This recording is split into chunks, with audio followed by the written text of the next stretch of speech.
Hey guys, how's it going? 64-bit for life here, and today I'm bringing you a new video, my top 5 nostalgic video games. And I got this idea off of the channel BeatEmUps, Wood, really cool guy, does Game Quest, a lot like the Game Chasers. I'm surprised if you guys don't know who he is. He's pretty popular. He's up there. He's got 9,000 subscribers now, which congrats on that if you're watching this.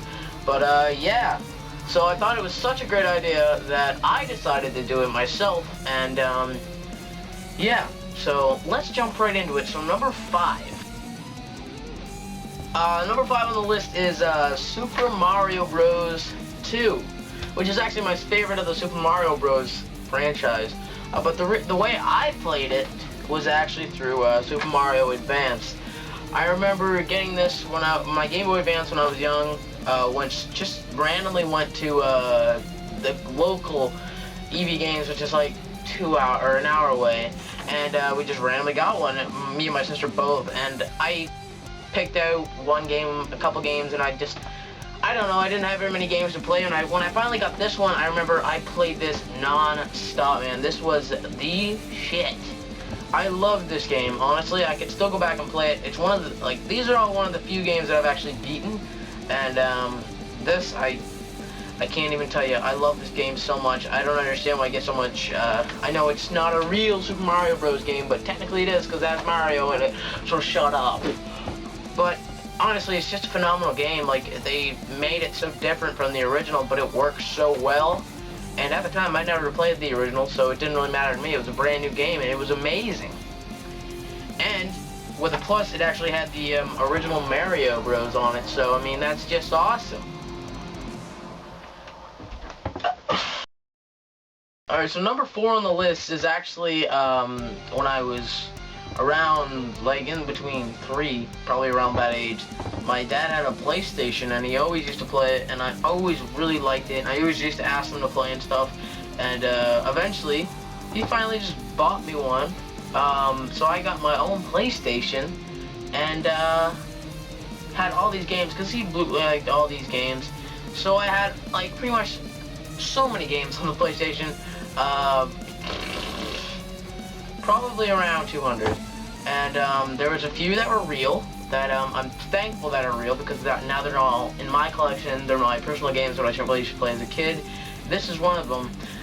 Countless hours of fun on this one, and that's Crash Bandicoot Warped. It was the first Crash Bandicoot game that I ever played in the whole series, and literally, guys, I don't know what it is with this game.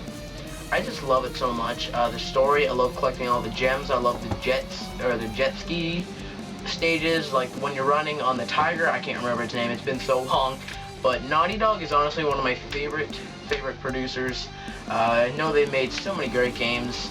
Last of Us, and this, and they're just fantastic developers.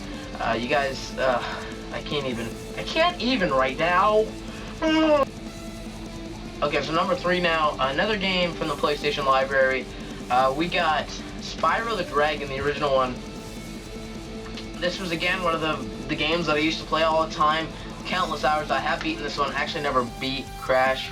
I'm going to try to do that someday, but this one, oh my god, it is literally one of the most addictive games I've found. I know a lot of people don't think it's all that great, but honestly, I think it's probably the best game, well, not the best game on the PlayStation, that's a little overdoing it, but the most fun, the most carefree, you can play it whenever you want game, and I mean, it's not perfect, but to me as a child when I was playing it, it was phenomenal. I've never seen a better game. It's up there with my top favorites, so yeah, Spyro. So it's time for number 2, guys, and this one's probably going to take you off guard, but hey, it's my list, and it's nostalgic to me, and that is Tony Hawk Project 8. A lot of people would say this is one of the least great in the series. I think it's the best one in the series, because I used to play this all the time. One of the first games I bought with, like, my own money, and man, it was fantastic. I honestly, if I could tell you guys how much I played on this disc, probably around a month on the disc, like gameplay wise. I remember I played it so much when I first bought it, and then a year went by, I didn't play it much, and then one summer, every day, countless hours, just played this all day. I have beaten it. It is, oh, I don't know why people give it so much, like, hate. I think it's, honestly, it's so good. I understand it's a little glitchy at times, but, I remember, it's one of the first glitches I ever found in the game. I was spinning on the mailbox, and, I just flew, because I was really bad at games, and I never unlocked anything, so, and then I started playing missions and stuff, but before that, I would just play them, and, like, I remember spinning on the mailbox, like, and then, falling, and then you would just fly into the air over to the other, like, to the fun park and stuff, and it was awesome, because I would, like, unlock them, but they weren't unlocked, so I'd get to skate in them. I'd always do that every time I would play the game, I'd always do that so I can get to the skate park and the fun park and stuff like that, and it was, I thought it was awesome. Apparently other people didn't, but whatever, screw them. And now, number one, guys, a lot of you guys probably know what's coming up. Sunset Riders. Let's just pretend it's real, okay? So, I played Sunset Riders on an emulator when I was around, I don't know, like 6. And, a lot of people find that game challenging. I still find that game hard as balls now. That game is really hard, actually. And I'd beaten it when I was, like, 8. A couple times, actually. So, I mean, I can't beat it now. Hell no, I can't. I tried. Don't. Wow. But, no, that's a hard as hell game, and if there was one game that I would, like, I need it, if there was, like, one game where if I saw that in a game, or a game store or something, and it was coming home with me, it would be Sunset Riders on the Super Nintendo. The Genesis one looks like shit, the Super Nintendo one looks perfect, though, and I need that game so bad. It's like, it just had to be a rare game, because Connor wanted it, right? But, no.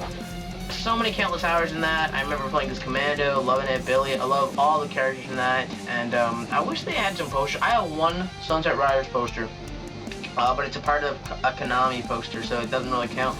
But I love that poster. It's the greatest thing ever. My dad actually had it, one of his old Genesis boxes from when he had, so it's up on my wall now, and I love that thing. So that's probably my favorite poster, to be honest with you. Yeah.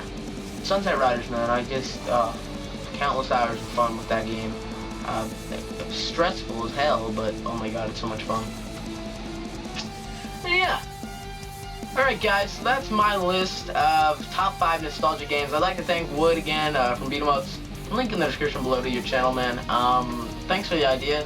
And I thought this was such a good idea, so I'm gonna tag some people to do this, so this is kind of a tag video, I guess. Woo!